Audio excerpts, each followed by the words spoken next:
Hey guys, it is Wednesday, April 15th. I hope you are starting to get into the swing of things of what online learning is going to look like for the next couple weeks, and you're starting to find a schedule that works for you to complete your assignments.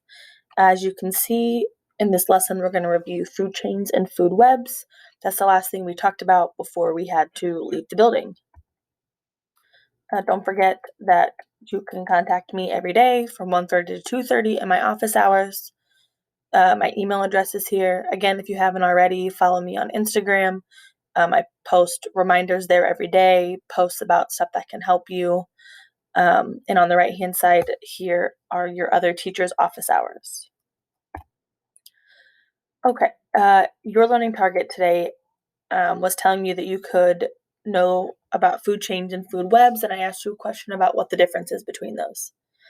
So a food chain is one path of energy transfer between organisms. So it's going to show one way that energy is going from our producer to our end consumer. Just one route, one chain. A food web includes all the food chains in an ecosystem.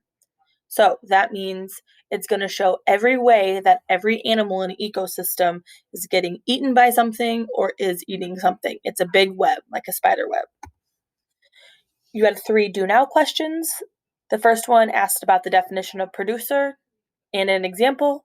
So a producer produces its own food. An example would be any type of plant.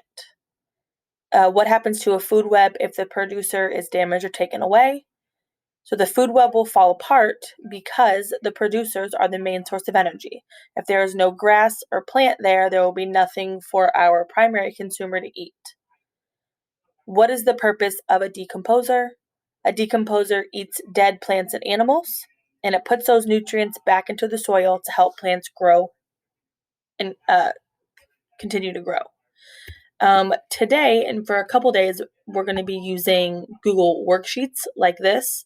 As you heard on Friday from Miss Carrot, there has been some issues with Wiser, and as of right now, I'm going to choose to use this. I may switch back though. So this is your worksheet. You'll type in your answer.